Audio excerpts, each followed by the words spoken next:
Regulators have given the green light for kids to get the Pfizer COVID-19 vaccine. The director of the CDC signed off on the lower dose of the COVID vaccine for children ages 5 to 11 on Tuesday night. The decision comes after a unanimous vote to recommend the vaccine by a CDC advisory panel earlier on.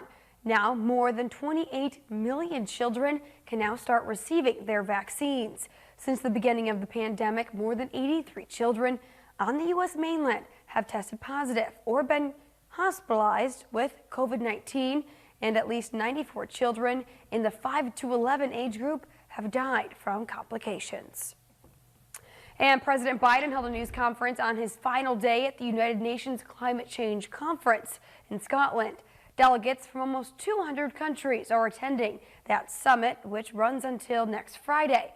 This is the 26th time world leaders have met to try and reduce global warming. Reporter Skylar Henry brings us more. The single most important thing that's gotten the attention of the world is climate. On his final day in Glasgow, Scotland, President Biden fielded tough questions about the U.S. commitment to tackling climate change. America showed up and decided to lead and laid out clearly what it wished to do. Earlier, the president announced a plan to cut U.S. methane emissions by 2030 by cracking down on all of the nation's oil and gas wells. 100 nations have signed on to reduce methane by 30% by 2030. And methane is 25 times more toxic to the environment than CO2. Leaders from developing nations made a plea for support. We are drowning, and our only hope is the life ring you are holding. And British Prime Minister Boris Johnson urged wealthier countries to follow through on their promises, including a plan to end deforestation. Let's end this great global chainsaw massacre. Back here in Washington, President Biden's own domestic agenda, which includes a record amount of money for fighting climate change, faces objections from members of his own party. Moderate Democratic Senator Joe Manchin from West Virginia expressed concerns over the cost of the $1.75 trillion social spending plan. The measure could come up for a vote this week. None of us should ever misrepresent to the American people what the real cost of legislation is. President Biden also met with Britain's Prince Charles on the sidelines of the climate summit. A senior administration official says the two leaders discussed the importance of global cooperation in tackling climate change.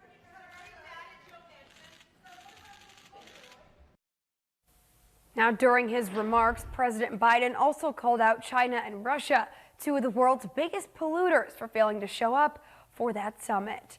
And Barbados Prime Minister had a passionate and strong message to those world leaders in attendance that more needs to be done and needs to be done now. This is an extension to what we brought you yesterday. And No. 1 Caribbean News' Deandra Hamilton reports.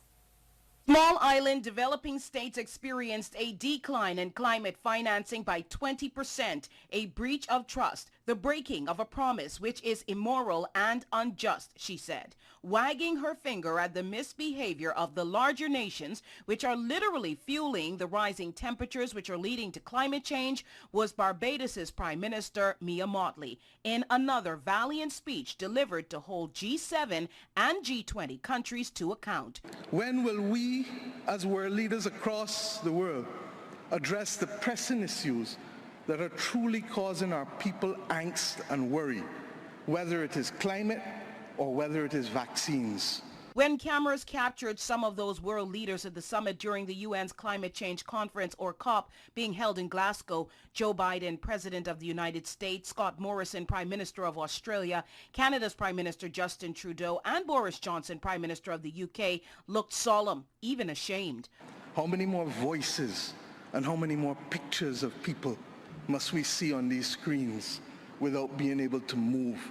Or are we so blinded and hardened that we can no longer appreciate the cries of humanity? Motley said filling the gaps requires only a change in motivation. After all, when the world needs to, it can adjust traditional behavior and find the money to the tune of trillions of dollars for other things. The current pandemic was a case in point. Had we used that $25 trillion to purchase bonds, to finance the energy transition, or the transition of how we eat, or how we move ourselves in transport, we would now today be reaching that 1.5 degrees limit that is so vital to us. Motley unapologetically told the Secretary General of COP that the new financial goal of climate change should be $500 billion, 10 times more than the current price proposed.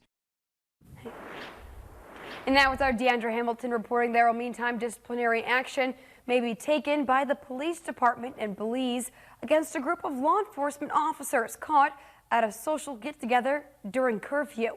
In the meantime, the 7 officers have been ticketed along with the civilians who were with them at that illegal gathering. Reports are that of the off-duty officers were at a nightclub and restaurant in Belize City consuming alcohol and breaching the mask mandate along with social distancing regulations when a team of officers on patrol busted them. Communications director in the Belize Police Department, Fitzroy Yearwood, said the actions could not be condoned. I was very surprised that our officers believe that they can be in a situation public like this, doing whatever they were doing. And like I said, it will be viewed, it will be looked at by Professional Standards Branch. They have to investigate it. And I am certain that when I contact the commander of Division 2, Mr. Cinquez Martinez, I am certain that he has already tasked his people to do his own investigation. And our findings will be made public because we need to send a strong message to the general public that this is not the way that the police department operates. And that was Fitzroy Yearwood there, the communications director for the Belize Police Department.